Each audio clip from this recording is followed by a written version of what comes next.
Ito po ay merong 6 hours na nais kong ibigay bago tayo mag-ano na. Let's go. Okay. Ang 6 hours, number 1 is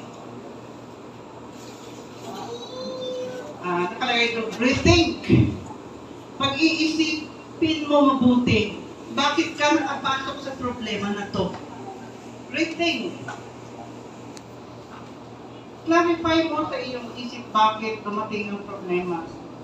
And you have to sunod ay relay. You should have a frame of mind that God is always with you. You have that frame of mind na ang Panginoon ay parati ka sa samahan. Lalo ko na nagkakantas kami dito, bus preaching. Na siyempre, di ba, alam mo, mga hindi nakaranas siya may canvassing. Kakato kayo sa bahay, tapos magpapakilala, tapos magpementa ng books. But then, the impossible things happen. Mayroong nagbubuka, nagpapamerienda pa, hindi ko sila kilala, at nag-order sila ng books. Sa panahon na hindi mo inaasahan, God will answer your prayer. So dito ay magkakaroon tayo ng tinatawag na release. Itong release kanina yung sinabi sa exercise, good sa activity that we are going to do. The first R is reduce. Ano ang i-reduce ninyo sa panahon na ito ngayon? Reduce your screen viewing. Yung ating mga cellphone. Napakalaki po ng oras na kinukuha sa atin. Aaminin mo man o hindi, ang cellphone natin ay halos gising tayo. Ang cellphone ay nandun sa tabi natin, di ba? Sino ba yung cellphone dito? Cellphone. So, kapag may problema tayo, at panay-panunod natin ang mga, diba parang nag-entertain kayo sa YouTube, any other, nag-vlog ako, nag-YouTube, tapos sinapanood din. Pero kapag manood ka lang sa manood sa kung ano, hindi naman ay kasi kumakit ang ulo nyo. Tapos, maraming hazards ang inyong katawan, pagod na pagod kayo. Kasi may radiation din yun, kung paano sa ating katawan. And it makes us tired. Nagpapapagod sa isip natin sa ating mga katawan. And kapag may problema tayo, after na napanood mo yung episode o ano yung natupanoorin, doon yung problema, hindi na mawala yun. So, lalong nadagdagan ang problema. So, we have the fifth is reorganize. To reorganize ourselves. Ano ba ang priority natin sa buhay? Kapag may problema tayo lang, magkakaroon tayo ng priority o araw-araw nagiging habit na natin ano ba ang ginagawa natin. Inuuna ba natin ang Panginoon pagising natin sa umaga? Na-reorganize natin ang spiritual muna ang unahin natin bago yung mga bagay na material. At nananalangin ba tayo sa Panginoon? During worship in the morning is very, very important, especially sa ating families.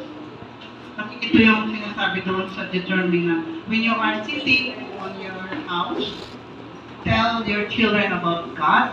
When you are going, kapag may mga affair kayo, mag-picnic kayo, and when you are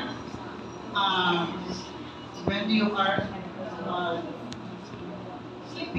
or you are about to rise in the morning, pagising sa umaga, and when you are about, nalala ko nung maliit kami, yung nanay ko ay lasing ko ng umaga, nagigising na sa amin kasi pa noong 7 o'clock, di ba? So lasing ko, hihila na ng paa namin. Pag hindi ka gigising, bubusan ng tubig yung paa mo. Siyempre, iba malamig sa probinsya, malamig. Papa, ano ka? Nanay naman. Ganun ang ginagawa niya pag-gising sa amin. And every morning, maaga pa, lasing ko, kasi we are the only Adventists in our barrio, sa barangay namin. Narinig ng boss yung nanay ko, napakagaling niya kumanta. At kumakanta ng malakas yun, hindi yung kakanta ng mahina. Malakas. Kapitbahay namin, napulakaw yan, pag umaga, alam na nila. And they were used to it. Alam na nila na pag alas 5, may kumakanta. Kaya, ito ay isang paraan na maano natin yung ating family, na maalaga natin ang spiritualidad ng ating family. And the last research is reconnect to God, to your prayer and meditation.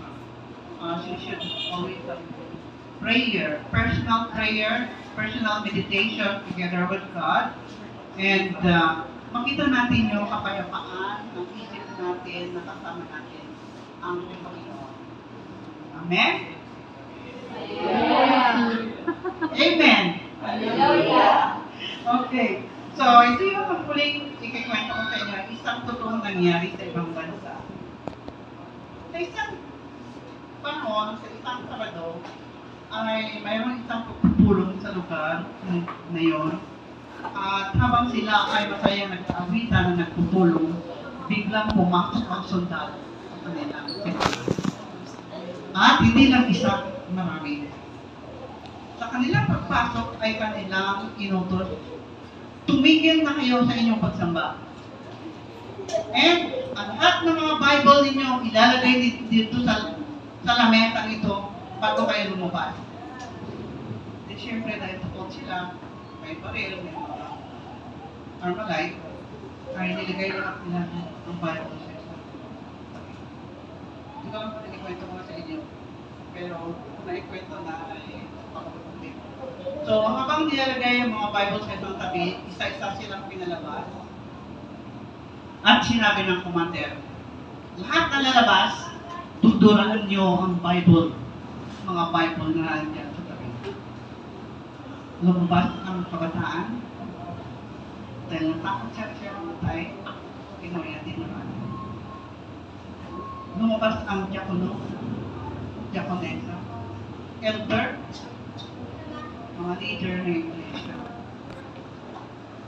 Last na, ginawa ko niya. At ang kahuli-huli ang lumabas ay the 17-year-old girl.